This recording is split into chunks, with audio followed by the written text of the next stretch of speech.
Inilah Y2K bagi orang Yahudi. Di mana mereka akan mendirikan singgasana Tuhan mereka? Di mana lagi kalau bukan di Palestina, di Yerusalem. Kenapa harus Palestina? Karena Palestina adalah pusat jantung dunia. Jantung dunia itu Palestina. Karena Palestina menghubungkan 3 benua, Afrika, Eropa, dan Asia. Siapa yang menguasai Palestina? Dia menguasai dunia. Dan tidak ada artinya Palestina without Yerusalem, tanpa Yerusalem. Dan tidak ada artinya Yerusalem tanpa sinagog Yahudi. Di mana sinagog Yahudi ingin mereka bangun? Di atas Masjidil Aqsa, kiblat kita yang pertama.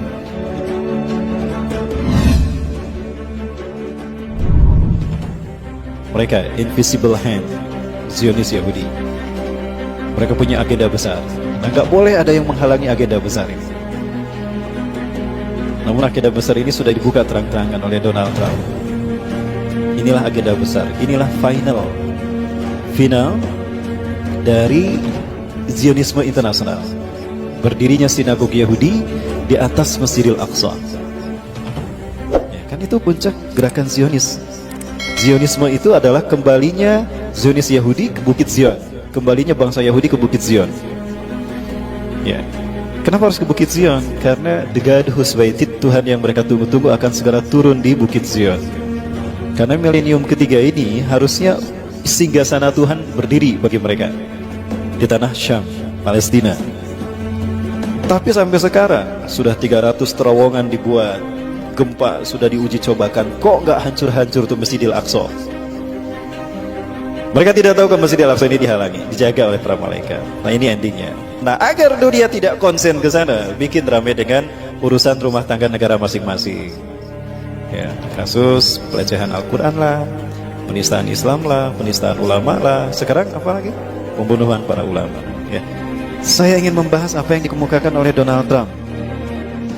Therefore, I have determined that it is time to officially recognize Jerusalem as the capital of Israel. While previous presidents have made this a major campaign promise, they failed to deliver. Today, I am delivering. I've judged this course of action to be in the best interests of the United States of America and the pursuit of peace between Israel and the Palestinians. This is a long overdue step to advance the peace process and to work towards a lasting agreement. Israel is a sovereign nation with the right, like every other sovereign nation, to determine its own capital.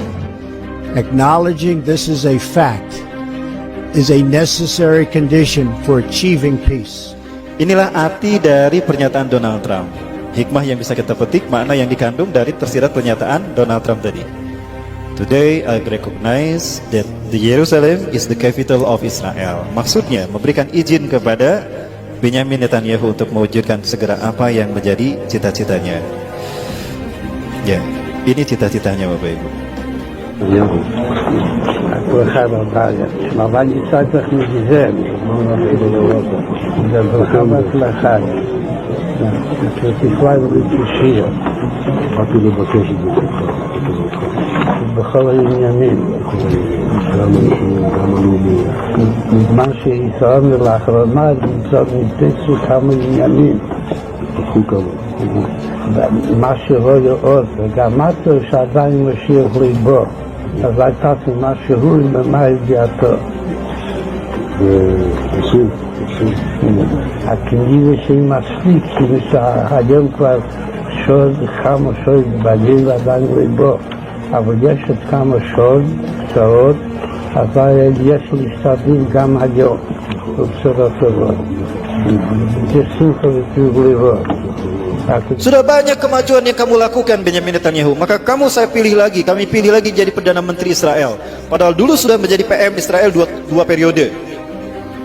Ya, setelah itu diganti oleh Ehud Barak dari Partai Buruh, diganti oleh Ehud Ariel Sharon, lalu diganti oleh Ehud Olmer, kemudian diganti lagi oleh dia.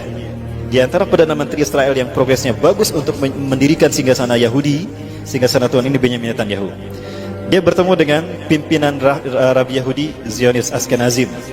Dia berkata banyak kemajuan yang sudah kau raih, tapi ada satu ya yang belum berubah. Mesias belum juga datang. Ya, kenapa? Itu kan kata-katanya. משהו לא יאות, וגם משהו שעדיין משאיר ליבו. אז הייתה משהו ממה ידיעתו. ועושים. Bapak Ibu yang dirahmati Allah, Zionis Yahudi punya ambisi untuk menguasai dunia. Ini sering saya sampaikan, The Jericho Project, program yang pernah ternyata diakui oleh seorang misionaris di Indonesia. Saat itu dia terang-terangan, setelah masuk Islam, kita tablik akbir bersama di Sumedang. Beliau menyampaikan, Ustadz, apa yang Ustadz sampaikan betul. Itu rahasia kami sebetulnya. Saya dapatkan ini dari buku-buku Yahudi, diantaranya Desain Yahudi atau Kehendak Tuhan, Max E. Diamond. Max E. Diamond itu orang luar negeri, tapi dia benci kepada gerakan Zionis Yahudi. Dia membongkar Zionis Yahudi gerakan seperti apa. Di antaranya dibahas masalah ini. Masehi tidak lebih dari 3.000 tahun. Ya. 3.000 tahun ini mereka bagi menjadi 3 milenium, 1 milenium artinya 1.000 tahun. Hari ini kita berada pada milenium ketiga. Milenium ketiga inilah yang disebut dengan Y2K.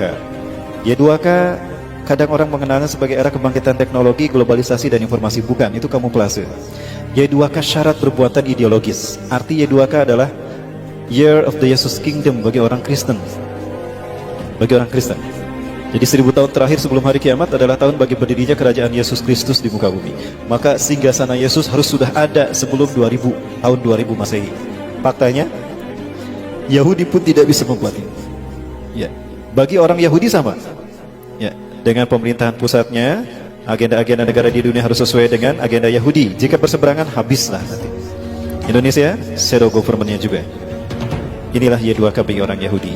Di mana mereka akan mendirikan singgasana Tuhan mereka? Di mana lagi kalau bukan di Palestina, di Yerusalem? Kenapa harus Palestina? Karena Palestina adalah pusat jantung dunia. Jantung dunia itu Palestina. Karena Palestina menghubungkan 3 benua, Afrika, Eropa, dan Asia. Siapa yang menguasai Palestina? Dia menguasai dunia.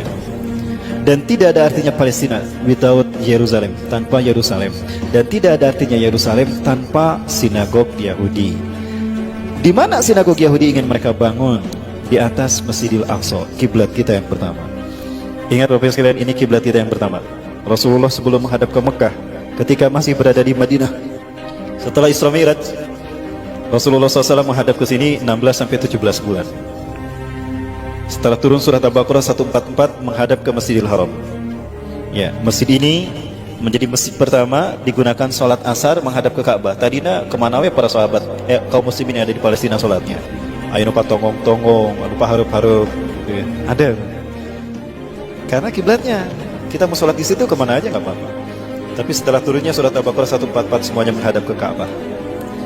Apa yang terjadi? Pernah saya lihat pernyataan Donald Trump ini artinya memberikan izin kepada Yahudi untuk menghancurkan masjid ini dan mereka ganti dengan sinagog Yahudi. Ini nanti yang akan berdiri, dan ini kesepakatan yang antara Yahudi dengan Amerika bahwa sinagog yang akan dibangun seperti ini. Mereka akan bersambung menyambut Tuhan mereka, Mesias atau Al-Masih, teman-teman sekalian. Kalau ini terjadi dan kita masih hidup, malulah kita di hadapan Allah. Kita mayoritas tidak bisa melindungi kiblat kita yang pertama. Ya, lebih baik kita sudah syahid ketika ini terjadi. Namun apa yang terjadi para sekalian? Insya Allah mimpi Yahudi ini tidak akan terjadi. Bapak Ibu yang dirahmati Allah, tahun 1947 PBB memutuskan membagi dua Palestina, 56% bagi Israel, 44% bagi Palestina. Maka Palestina yang tadinya mayoritas dikuasai kaum muslimin berubah menjadi dikuasai Israel, Bapak Ibu. Nah, ini Palestina di tahun 1946. Yang warna hijau ini kaum muslimin, yang warna putih ini adalah Israel, Yahudi. Tidak lebih dari 8,5%. Maka 1 tahun setelah PBB menyatakan kalau Palestina dibagi dua untuk Israel dan kaum muslimin, maka warna putih ini Israel. Setiap bulannya 1.000 sampai 5.000 orang Yahudi diungsikan setiap bulan ke Palestina. Terjadilah okupasi, perampasan wilayah. Kaum muslimin yang mempertahankan rumahnya dibantai, disiksa. Habislah para sekalian. Ya, dan hari ini bisa kita lihat Israel menguasai Palestina. Dari 12 provinsi di tanah Palestina, tinggal 1 provinsi yang belum dikuasai mereka, Gaza. Begini nasib Indonesia jika Cina dibiarkan. Ini nasib umat Islam Indonesia jika Cina dibiarkan. Dan sekarang 70% tanah di Indonesia milik Cina. Cuma 30% tanah di Indonesia milik orang Indonesia sendiri, pribumi. Saya ingat kepada hadis Rasulullah SAW, la taqumu sa'atu hatta tuqatila qauman. Kiamat tidak akan terjadi sehingga kalian berperang dengan satu bangsa. Ni'aluhumus sya'ar, sendal-sendal mereka terbuat dari bulu. Wala taqumu sa'atu, dan tidak akan terjadi kiamat hatta tuqatilu qauman sigaral ayun, mata mereka sipit. Juluduhum ahmar, kulit mereka merah. Zungfal unuf, beda irungnya. Wa wujuhum kamlanjanil mutraqah, wajah mereka bulat seperti tameng yang terpotong. Kira-kira bangsa mana? Merinding Bapak Ibu, kiamat sudah dekat. Allah Akbar.